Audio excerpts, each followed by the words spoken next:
And welcome again to Cottage Talk. I am Russ Goldman. This is part of our special series about the transfer window. It's Monday.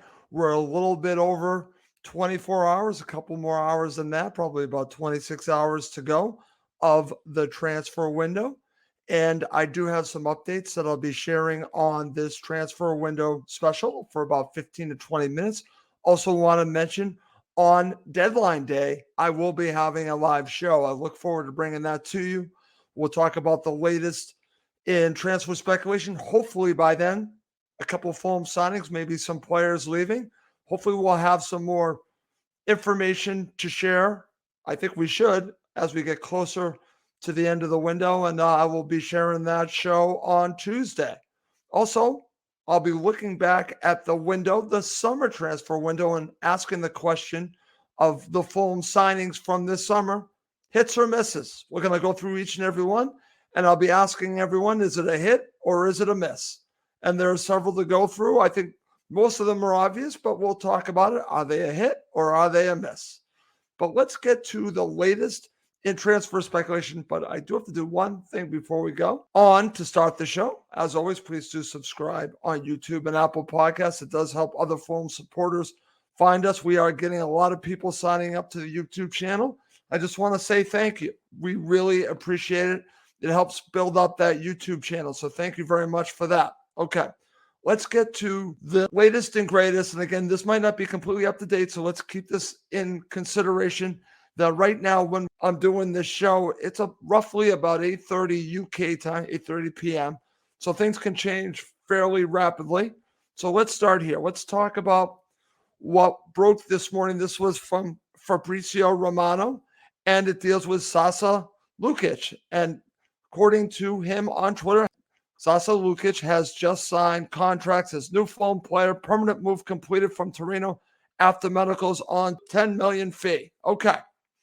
So that is from Fabrizio Romano. I've also seen pictures of him going to the airport, hopefully heading to London and becoming officially a Fulham player. This is fantastic news. A Serbian central midfielder to play with Mitro. I think this is fantastic. Everything that I've seen and heard from him, this might end up being a steal for Fulham, the amount of money that they're paying for this. So for me, this is a huge signing. In some ways, you might be able to call this an upgrade. Maybe it is. Maybe it's an upgrade over Harris Reed. We'll see how he fits into Fulham's system. But I think this is a positive move for the future. So maybe this isn't just about in the future, but maybe it's also about the here and now. Maybe it's about a push for Europe. Who knows? So that is the first bit of news, and this is very positive news. Hopefully, by the time I do the show on Tuesday, we have a signing officially. But this looks like it's good to go. But as I've learned so many times with Fulham, until they make it official, it's not official. So I think this looks good, and I think this would be a positive, extremely positive signing for Fulham. So this is good news. So we're going to start off on a positive. So let's go to the other side because we're going to focus a lot on central midfielders. So this is from Peter Rutzler in The Athletic. And this is a saga that continues to go on in regards to Nathanial Chalobah. Talks with West Brom progressively, positively towards agreement, permanent move. This is according to Peter Rutzler. So I think this would be good for the player. I'm talking about Nathanial Chalobah. It just hadn't worked out for him at Fulham. I think to move on to a club like West Brom makes sense. Just basically restart his career. I think this is good for him. It's good for Fulham. It's good all the way around. I actually think it'll also be good for West Brom. So as I said on a prior show, I think this is a win for everyone involved. So let's hope this goes through for Nathanial Chalobah. I wish him the best of luck. I have no bad things to say about him. I know what happened in the Newcastle United match. I'm aware of that. But I actually wanted to see him play a little bit more, but obviously, he wasn't trusted to play more for Fulham this season, and I think this is what's coming out of it. It looks like possibly he's moving on to West Brom. We're going to have to follow this, and thank you to Peter Rutzler for updating us on that. Okay, so now let's move to a story that actually broke a while ago.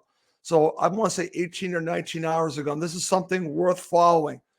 And this speculation keeps changing. So by the time I do the show, I'm sure it will change again.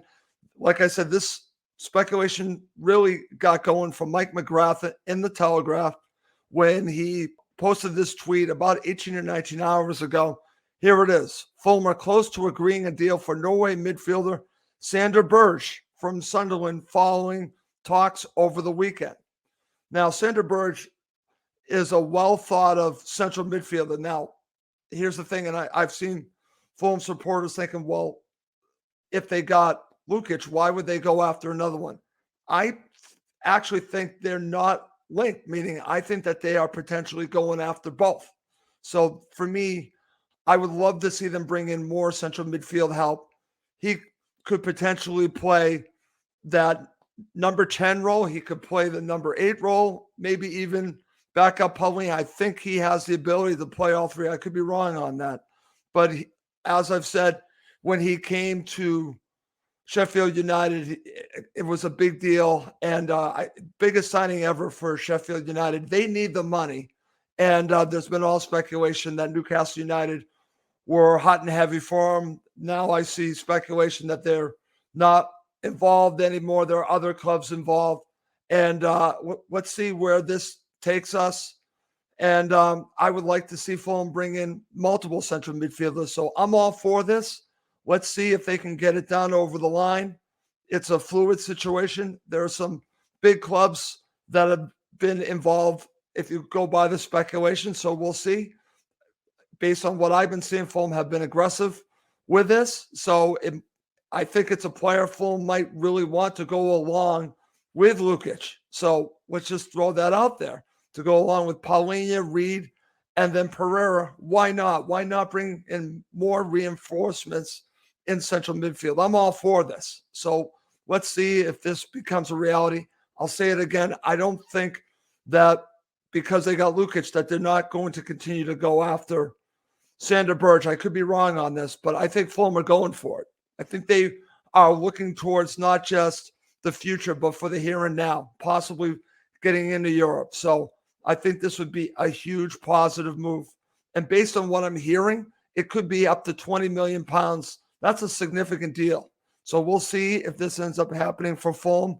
But again, I like the aggressiveness that Fulham are showing. If you go on the speculation, like I said, only time will tell if this turns out to be real. But I've seen several reports linking Fulham to Sander Berge. So let's see ultimately what happens with this. And hopefully we'll know more tomorrow. Well, we will know more by the end of the transfer window on Tuesday. But this is something to keep looking at. And hopefully it moves in a positive move. And maybe he becomes a signing, which would be fantastic for Fulham Football Club. I've heard nothing but good things about this player. So we shall see. Okay.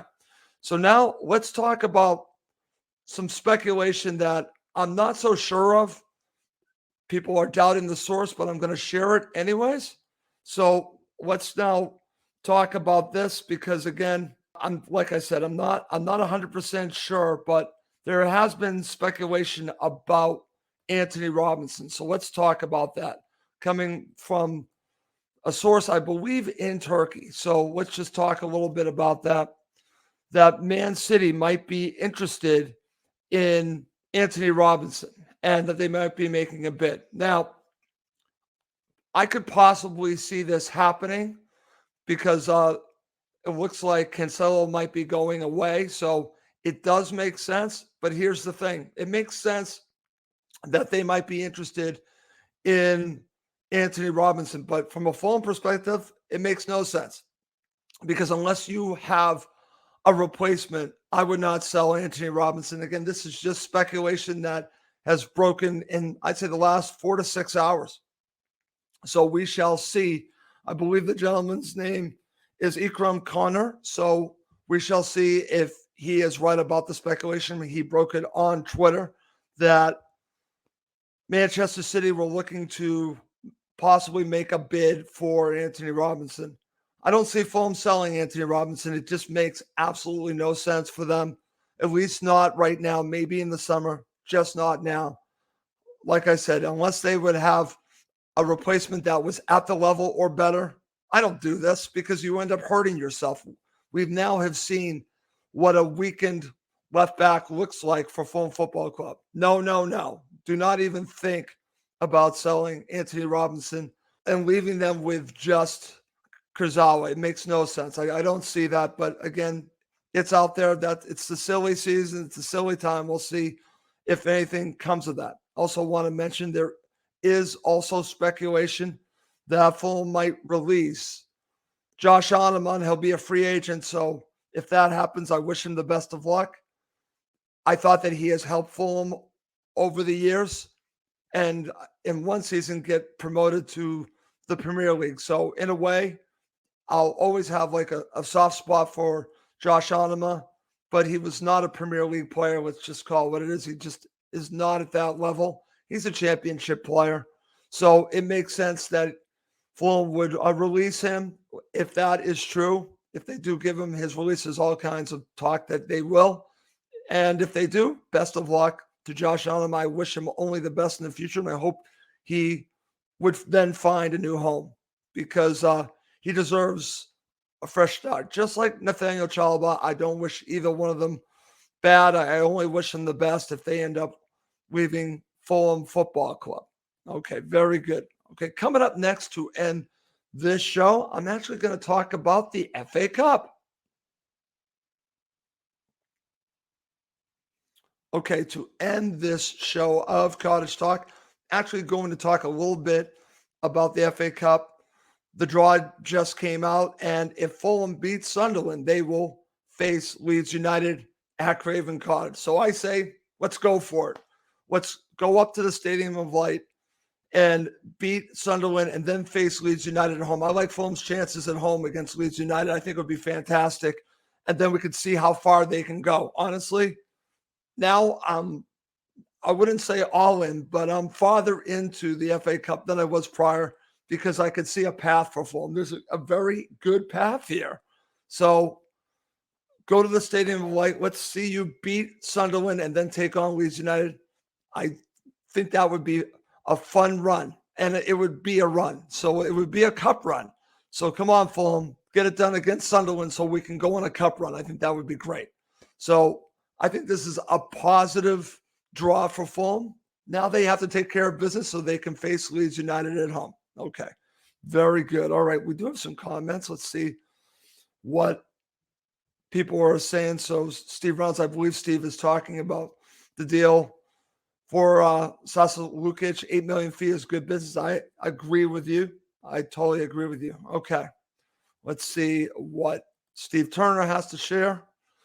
Antonio wants away from West Ham. If he wants to stay in the Prem and in London, maybe a cheeky bid for him and Mitro up top would be immense and a deal. Steve, actually, that actually sounds pretty good. I actually like that idea. I don't know if Fulham would go for it, but I wouldn't be against a last-minute deal for Antonio if Fulham were up for it.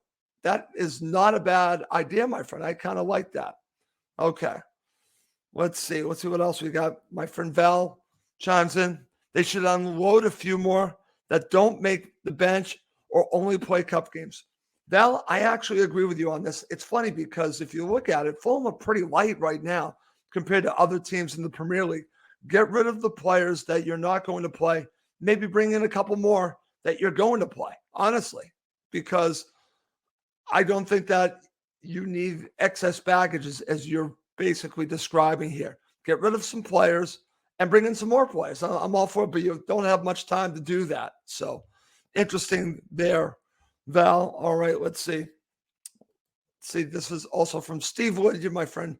Andre should have been done. Now, Steve, I know where you're going with Andre. I haven't talked about him a great deal. He's a player in Brazil. And Fulham have been after him for a little bit, it looks like about a couple of weeks now. And he's another central midfielder. Now, the issue with him is that his club don't want to sell. What are you going to do, Steve? What are you going to do? If they don't want to sell, there's not much you can do. You can try, but it takes two to make a deal. And if they're not willing to make a deal, I don't blame Fulham on that. I still come back in the summer to try to get this thing done. with Andre because obviously they're interested. But I don't agree with it should have been done. Only should have been done, Steve, if his team wanted to sell and they obviously didn't. Value is more important to the team than the money. So I understand that because I'm like that with Fulham. So I don't blame his club for wanting to hold on to him at least through the summer. I don't blame him. And I think Fulham went after him. And if they couldn't get him, I think this has more to do with his current club team. I don't blame Fulham on that. So I disagree that Andre should have been done. Okay, very good. Well, that's going to do it for this episode of Cottage Talk. I hope you're enjoying all the episodes. I can just tell by the amount of people listening and watching that you must be because you keep coming back. So I really appreciate that. We're going to have many more shows coming up. I'm not ending my streak here. I'm going to keep pushing forward, giving you as much content as possible on Fulham Football Club. Like I mentioned, I will have a transfer deadline show tomorrow. So that should be fun. Hopefully we'll have some signings by the time I do it live. That would be great. And I'll be looking back at the last transfer window and asking the question on each player Fulham signed, hit or miss. And that should be fun as well. And I hope you will share your comments live with me. We can have some fun as the transfer window unwinds to its end. Okay. Well, that's going to do it for this episode of Cottage Talk. Please do, as always, subscribe on YouTube and Apple Podcasts. It does help other Fulham supporters find us. Well, that's going to do it for me. I'm Russ Goldman. Thank you, as always, for watching and listening to Cottage Talk, now part of the talkSPORT Fan Network.